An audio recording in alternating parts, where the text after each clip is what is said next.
Oi, esse é o André. Essa é a Bárbara. E esse é o Leitura 2. Como vocês puderam perceber, hoje não tem cafezinho, porque a gente tá gravando esse vídeo quase 11 horas da noite, então é água. E chá de?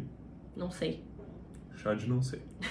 Hoje a gente vai falar da Ilíada de Homero, e eu vou ser a principal porta-voz desse vídeo porque eu li recentemente, enquanto o André já faz mais de ano que leu. Sim, foi um livro que o primeiro contato que eu tive com ele foi bem jovem. Eu falhei na leitura bem jovem. Criança, não faço ideia da idade. E depois, mais velho, eu voltei e nessa edição dessa vez, e de fato foi uma leitura muito boa. Acrescentou muita coisa. Então eu vou comentar um pouquinho da minha experiência de leitura e o André vai contar um pouquinho da experiência dele também, né, dessa história dele criança, etc. Esse aqui é a edição da Penguin, que a tradução é do Frederico Lourenço, e é uma tradução facilitada, digamos assim, né? Não é bem facilitada, mas ele não ficou se propondo a colocar na língua portuguesa, porque é português de Portugal, tá? Ele não se preocupou em colocar o grego com a métrica no português brasileiro, então não segue métrica, é verso livre, então é muito mais fácil, muito mais fluido que a tradução do Heraldo de Campos ou do Carlos Alberto Nunes. Essa tradução do Carlos Alberto Nunes foi a que criança eu tentei ler. Foi um sufoco completo no meio de uma história de Aquiles com alguma coisa. Eu já não sabia mais o que estava acontecendo e isso levou quase 20 anos para voltar na leitura. Também tentei ler a Ilíada e fracassei na minha primeira vez. Eu tinha 18 anos quando eu comecei a tentar ler, mas eu não sabia nada de mitologia grega, não sabia nada de nada sobre isso. Eu tinha visto uns stories da Natália Noronha falando sobre isso, eu vou deixar o arroba dela aqui, é bem legal, Literhistória. E ela falou que era muito fácil, etc, mas eu acho que ela já tinha uma bagagem de mitologia grega e foi mais tranquilo. Quando eu comecei a ler, eu li 2 cantos e larguei porque eu não tive coragem de continuar a ler, eu me senti muito mal, não consegui entender nada do que estava escrito. E sobre a tradução do Carlos Alberto Nunes, ele é um médico que se propôs a traduzir a Ilíada e a Odisseia na vida dele. E o Heraldo de Campos, ele faz uma tradução muito mais artística e para quem realmente gosta de ler poesia, vale conferir essa tradução dele. E hoje em dia a gente também tá com a tradução do Leonardo Antunes, que é um professor de grego ali da URGS. Nunca li essa tradução, eu não sei, mas eu vi que é uma nova edição. É muito boa, pelo que comentam. Pela minha experiência de 2 versões, dessa da Penguin e da do Carlos Alberto Nunes, eu diria que essa versão é muito mais amigável para uma primeira leitura, em que tu não sabe a história, tu não sabe o que está acontecendo, porque essa tradução aqui, ela respeita a narrativa, sem grandes inversões por cima, sem grandes floreios métricos. Tu lê, parece um livro comum, assim, não comum, mas parece um livro habitual. É Ilíada, né? Que a outra versão, enquanto que a outra versão, ela parece um esforço artístico do próprio tradutor, então ela deve ser mais interessante para uma segunda leitura, algo assim. E a gente, como leitores, não gosta de tradução floreada, tá? A gente é bem chato quanto a tradução, o André é muito chato com tradução, então a gente tem esses cri-cri. Então, quem é assim também, recomendo muito a edição da Penguin, até porque tem uns mapas no início que ajudam muito, e também tem, que eu deixei até marcado, porque eu voltava o tempo inteiro, os personagens principais, ó. Então tu consegue ver quem é quem, aí tu fica tipo, ai, quem que é aquele fulano? Tá aqui. Também tem um prefácio muito bom nessa edição da Penguin, tem 100 e poucas páginas de prefácio.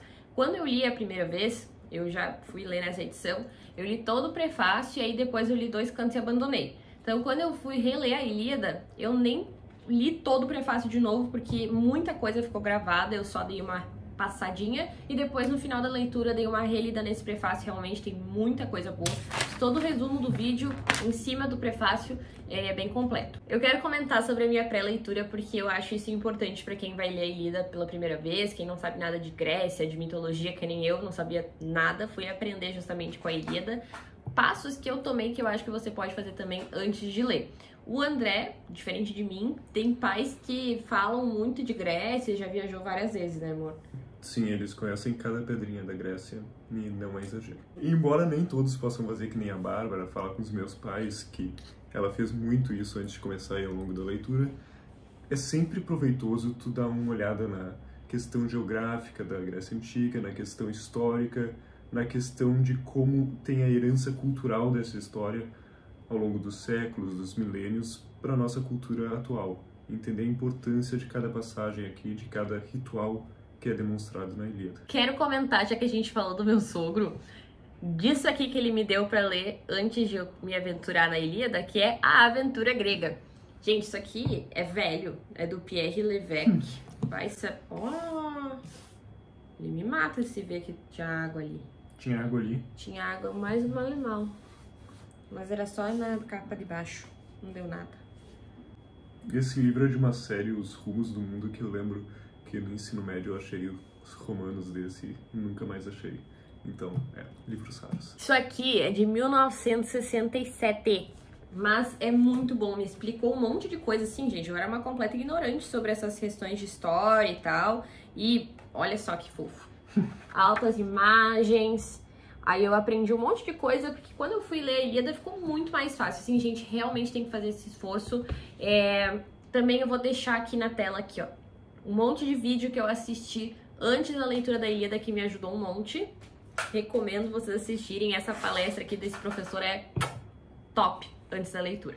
O importante, historicamente, é ter uma noção de que os gregos são um povo marítimo, são um povo exploratório que vai atrás de culturas vizinhas e, ao mesmo tempo, é um povo relacionado ao seu território. Então, todas as questões de territorialidade e de identificação com o seu próximo, com o seu vizinho, são importantes na leitura da Ilíada. Então, a gente vai comentar um pouquinho sobre a história da Ilíada, que, na verdade, gente, é uma história, uma narrativa simples de troianos e aqueus, gregos, combatendo para que possam resgatar, no caso, reconquistar a Helena, que é a esposa do Menelau, que ela foi levada para Troia pelo Paris por causa de uma desavença ali com as deusas Afrodite, Atenas, enfim.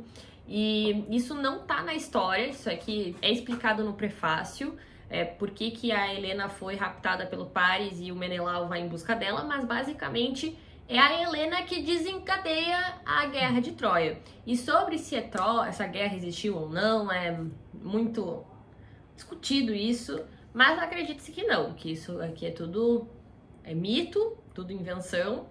É claro que pode ter tido algum combate deles, mas não nessa proporção. E claro que não foi a Helena que fez tudo isso acontecer, mas eles usam essa história para contar todo o resto. A história é basicamente um modo de contar as virtudes de um povo, que é o povo aqueu, no caso, que vai lá e contra o povo troiano, um povo mais oriental, demonstra suas forças, sua honra, enquanto os troianos também têm sua força e sua honra. E é justamente essa capacidade dos dois lados terem qualidades que torna a obra tão comovente até. Tanto é que a gente se apega ao Heitor, que na verdade é troiano. E eu, por exemplo, gosto mais do Heitor do que do Aquiles. De fato, o Heitor é o personagem que tu mais se identifica. Tu mais cria empatia por ele. A história da Ilíada basicamente é sobre a tragédia do Aquiles, tanto é que começa o livro com o primeiro verso, canta ó musa a cólera de Aquiles, e é porque o Aquiles vai brigar com Agamenon por conta de mulher, e ele vai se recusar a ir pra guerra, e depois ele vai enviar o amigo dele, o melhor amigo dele, o Patroclo, com as armas dele, né, com a armadura dele, pra guerra, e o Patroclo morre. E aí, por conta dessa tristeza de ter perdido o melhor amigo dele, ele mata o Heitor, que é o grande guerreiro dos troianos, e tenta ver se matando o Heitor isso passa, mas aquele luto dele não passa. Depois ele mutila o cadáver do Heitor, e na época, né, os gregos tinham esse ritual muito forte da morte. Sim, essa questão de preservar o corpo e honrar o corpo, então mutilar um corpo é um grande ato de violência religiosa até.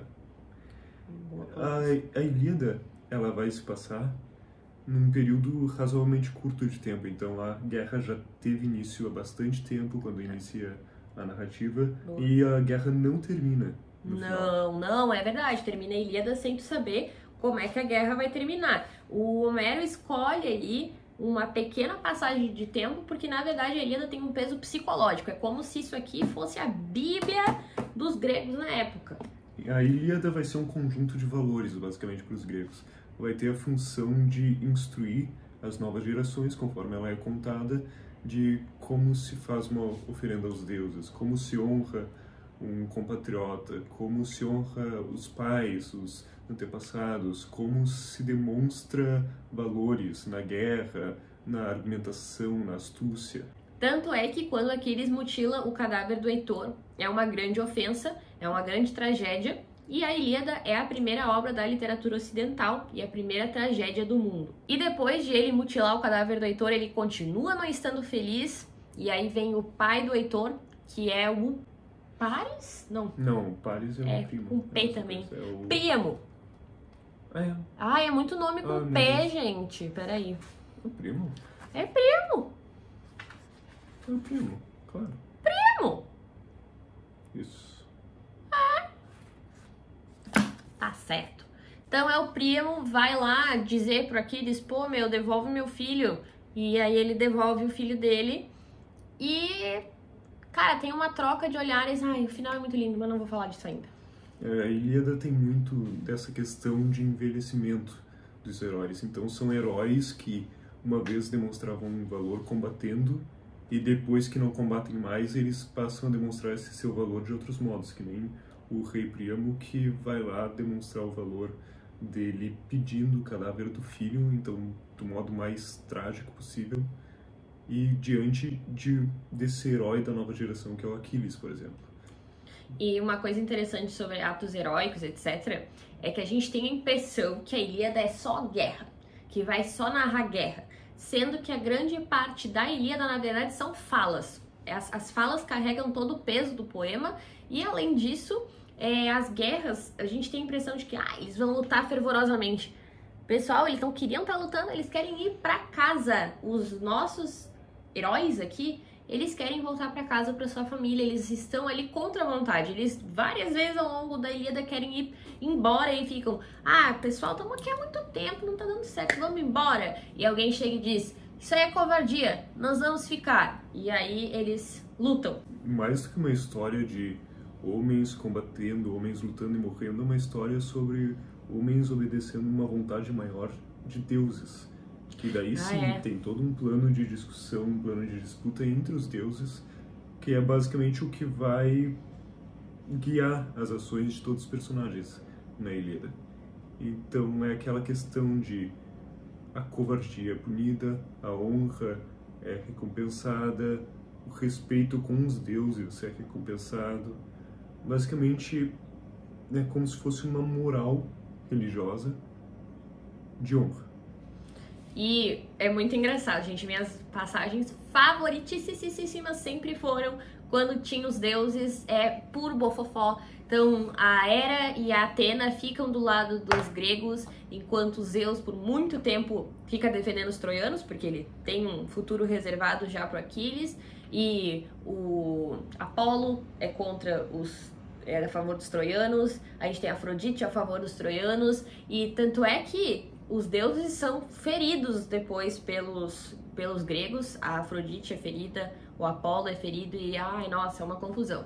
Mas enfim, se a gente fosse falar de cada canto, gente, esse vídeo teria, sei lá, quantas mil horas, então a gente não vai se ater a cada pedacinho de cada canto. Eu até que tinha começado a fazer um resumo, mas eu vi que isso ia ser muito longo, então a gente vai preferir falar aqui um pouquinho com vocês sobre a experiência no geral da leitura. É válido destacar que todo o sofrimento dos aqueus, no caso, são inclusive devido à vontade de honrar o Aquiles, que eles precisam chegar num ponto tão baixo da guerra, em que eles chamam Aquiles de volta, não importando o que custasse, porque a mãe do Aquiles pede a Zeus que seja concedida essa honra a ele, que ele seja necessário nesse momento crítico.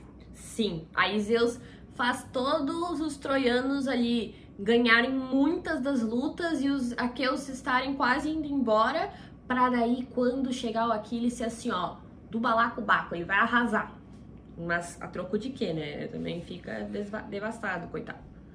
Mas sério, o Aquiles é muito chato, gente. É o pior personagem de todos pra mim na Ilíada. Pra mim, os mais legais são o Diomedes, o Heitor, e eu também gosto muito do Ájax e do Ulisses. Tanto é que eu comprei o livro do Ájax a peça pra ler, porque é muito legal. Pra mim, o melhor do livro foram as passagens em que tem aqueles rituais. Então eles vão preparar uma carne, eles queimam a banha pros deuses, eles fazem um cortam churrasquinho, eles espetam, eles deixam desse modo.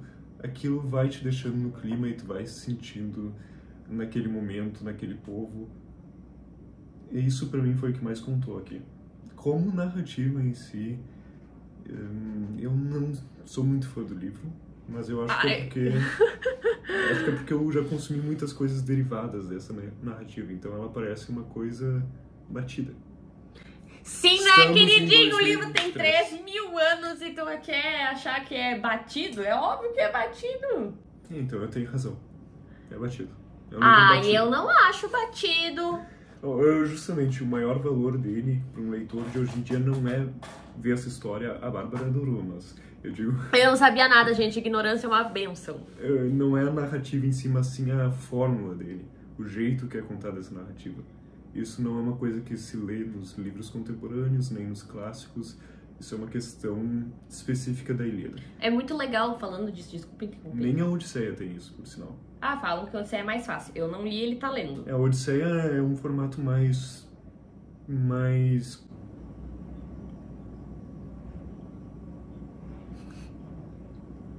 comum.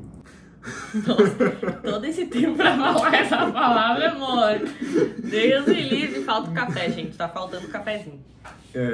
Isso tudo se deve ao chá, que não tem cafeína.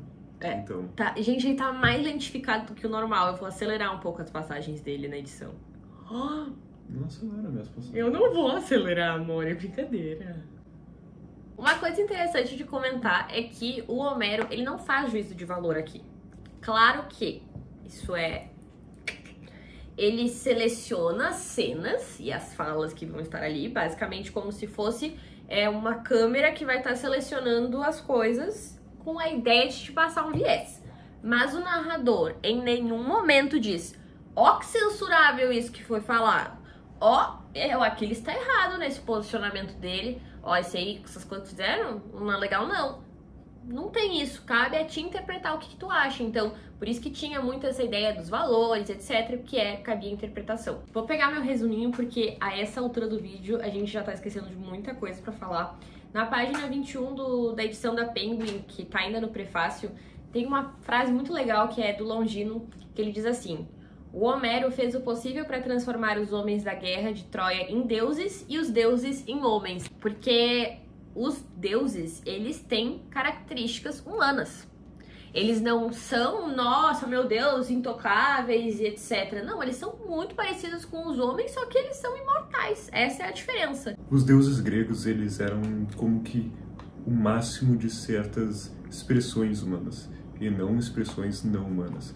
São como os heróis que vão ser arquétipos de heróis, e não propriamente pessoas.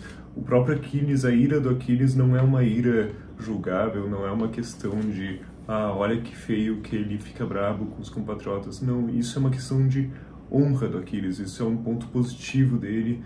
Então ele é o arquétipo perfeito de guerreiro, vaidoso e o que mais? Egocêntrico. Tem uma frase do Aristóteles que é: Aquiles é um bom homem, mas um paradigma da obstinação. Então é uma representação do que é ser obstinado. Esse era o Aquiles, e não era um herói perfeito, meu Deus, sem erros. E é justamente um paradigma da obstinação. Que paradigma é uma coisa positiva, digamos. Embora seja de uma característica que hoje em dia nós temos a tendência de julgar negativa na obstinação. Quero comentar uma coisinha que eu anotei no meu resumo, que é assim, ó: os líderes deveriam ser bons guerreiros e bons oradores. Então, várias vezes é colocado em xeque ali a habilidade do Agamenon ser o líder, porque ele perde algumas horas nas discussões para outros guerreiros. Então, os mais fortes, por exemplo, Diomedes, ele sabia falar muito bem, ele tinha que se posicionar, porque a autoridade não era um fato consumado do tipo, foi votado que ele vai ser o líder. Não, era algo em conjunto que eles acreditavam que aquela pessoa tinha mais autoridade pela forma dela se comunicar. Inclusive, isso para os deuses também. O único que é poderoso e absoluto é Zeus. Inclusive, na questão de liderança, a Ilíada usa o porte dos personagens como algo quase imutável. Então tem personagens que começam a falar, começam a ter um discurso muito bonito, muito forte, e eles se avultam, eles crescem em porte físico justamente pela oratória. É uma questão bem mitológica nesse sentido, e que os homens não são pessoas de carne e osso só, eles são expressões da força grega. Muito bom! Agora a parte mais divertida. Bárbara, pontos fortes da Ilíada. Pontos fortes? É. Deuses e fofocas. Pontos fracos. Ai, as lutas, gente, que chato. A ação? A ação, eu não gosto, né? Não gosto nem de filme de luta, vou gostar de ler luta. Muito chato. Repete muito e a escuridão caiu sobre seus olhos, e a espada atravessou o peito, não sei o que. Algumas horas ali dinamicamente. E que nessa tradução aqui é mantida essa questão de usar várias terminações que são todas equivalentes. Símiles. Sim, símiles para completar a métrica. Então a escuridão desceu sobre os olhos. É um eufemismo aí pra morte. E tem vários eufemismos equivalentes que são todos para fechar a métrica, para ficar bonitinha a oratória, e inclusive pro poeta que estivesse recitando ter tempo de pensar adiante. Boa, porque toda a Ilíada era falada, não era escrita. E eles tinham sempre essas repetições das frases para eles ganharem tempo de lembrar do que eles iam falar, do decorrer da história, e também para padronizar as falas, né? 1/5 do Homero é símile, é repetição. Pontos fortes da Ilíada, André? Os rituais, as tradições. A ação eu gostei um pouco. Eu achei impactante. Homens. Não, é que a ação é ritual em si. Ela é uma ação que tu vê que representa um momento bélico, não representa exatamente aquela luta, mas sim o movimento de aproximação dos guerreiros, o movimento de uma luta 1 a 1 entre eles, de embate realmente de personalidades e não só de números, que nem guerras mais modernas. Eu acho só legal as partes de guerra quando tem o Ajax, que é o único que eu gosto. E do Ulisses. Ulisses eu não gostei muito, eu achei muito ardiloso e achei meio rasteiro. Pontos fracos da Ilíada? Pontos fracos da Ilíada? Tudo, na tua opinião. O bofofó dos deuses. Ai, pelo amor de Deus, sério isso? Se eu gostasse de novela, eu tava vendo novela. Tu não gosta dos bofofó dos deuses? Não sou muito fã. Ai, que chato. Acho bobo, uma disputa entre imortais. Ai, e daí ele foi ferido, e daí ele foi curado. Ai, gente, que opinião lixo. É meio extremista da minha parte, né? Não, mas assim, a melhor parte da Ilíada é os deuses. Nota pra Ilíada. Dar nota pra Ilíada é difícil, né, gente? Pensando do ponto de vista de um leitor moderno, lendo diversos livros, tendo acesso à Ilíada, eu daria uma nota de 3,5 de 5. Nossa. Eu não acho que seja uma leitura necessária para um leitor moderno. Eu acho que é importante conhecer ela, saber que existe, saber sobre o que se trata, mas eu não me sentiria lesado se passasse a vida inteira sem ter lido. Bom, é bom as pessoas saberem dessa opinião, porque é o contrário do que a maioria diz. Eu acho muito mais importante, de repente, ler alguns teatros gregos clássicos, se a pessoa gosta desse tipo de literatura, né, do que a Ilíada em si. Eu acho 5, gente. Eu amei. E que também tem o fato de eu ser da letras, talvez tenha isso a ver, sabe? De eu gostar muito de literatura no geral, da fundação e tal. O André lê mais de hobby, então se tu é um leitor muito de hobby, não tem interesse por toda a história da literatura, talvez só saber a história e o panorama da Ilíada, ler alguns versos já seja suficiente. Pra mim foi uma das melhores leituras do ano, com toda certeza absoluta. E eu achava, que eu ia demorar horrores pra ler, que ia ser muito difícil e que eu ia ficar 3, 4 meses.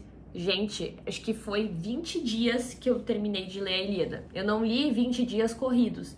eu lia, dava uns 2, 3 dias sem ler, voltava a ler, enquanto isso eu li outras coisas um pouco mais leves. É uma dica pra quem quiser ler a Ilíada, não precisa se prender só a ler isso. Também vi um monte de filme de outras coisas, tipo ficção científica, foi a época que a gente mais assistiu quando eu tava lendo a Ilíada. Tudo pra dar uma, sabe, eu não li nada de grego, nada de antiguidade, porque dá uma enjoada, assim. Hoje em dia, né? Mas pra mim foi com certeza, tá no top 3 de leituras do ano. Coisa também é que dá pra ler o prefácio da Ilíada, de repente, que é essa partezinha pequena, e ter uma boa ideia do que se trata, do que tem de valor nisso. Dá pra ler o prefácio, dar uma volta literária, ler outras coisas, e de repente ler o resto, assim, sem muita concentração, sem querer entender tudo que tem aqui, só... dei aquela lida, dei aquela viajada no mundo grego antigo hoje, não entendi nada do que aconteceu, mas segue adiante. Isso é válido. No fim, tu vai ter tido a experiência. Se tu leu o prefácio e analisou sobre o que vai ser a obra, tu não precisa entender cada momento narrativo. É que tem muito medo, né, da Ilíada. Tipo, eu tinha muito medo. Gente, eu olhava isso aqui, eu pensava, meu Deus, é impossível. É impossível, eu nunca vou ter intelecto pra ler isso aqui. É fácil, tem outras coisas muito mais difíceis. Eu tenho certeza que o Ulisses, ali do James Joyce, dá um pau na dificuldade na Ilíada, com certeza. Talvez Crime e Castigo do Dostoiévski que tá lendo, tu não acha mais difícil? Não, tranquilo. Fácil? É que eu nunca li. É muito questão da tradução também. Essa tradução aqui é muito amigável, super recomendo a versão da Penguin. Nós te amamos, Penguin! Olha a nossa coleção lá, ó. Te amamos com todas as nossas forças. A outra versão eu não recomendo para uma primeira leitura. Nem recomenda nunca, tu não gostou da tradução? Eu não gostei. Do Carlos Alberto Nunes. Eu achei muito... pretensiosa, tu achou também? Eu achei bem pretensiosa a outra versão, a do Carlos Alberto Nunes, e... Nova aí, Carlos Alberto Nunes. Eu tenho certeza que tem seu valor para alguém, que de repente as pessoas mais preocupadas com a métrica, com a estética da escrita original, talvez gostem, mas eu acho que se a pessoa se importa tanto, daqui a pouco ela aprende grego e lê o original. Ai, amor. Quando vê é mais fácil ler o grego e apreciar o original do que ler 1001 versões diferentes. Eu acho que não é tão fácil assim aprender grego, amor, senão as pessoas estão aprendendo. Enfim, gente, era isso que a gente tinha pra falar pra vocês hoje sobre a Ilíada. Então, André não super apreciou e eu super apreciei, então vocês têm dois vieses, vocês podem nos dizer se vocês já leram nos comentários se tu é mais time Deco ou time Bar na leitura da Ilíada, e se você não leu, ou quer ler, está com desejo, estava com medo, nos diga se você achou que esse vídeo te valeu de alguma coisa. A gente te espera no próximo vídeo, que a gente ainda não sabe a temática, porque como vocês sabem, esse canal ele é movido aí pela nossa vontade do dia.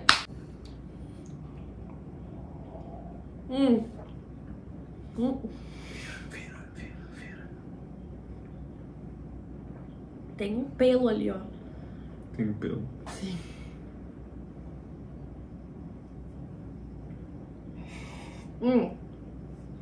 Quando é água, não vai até o final.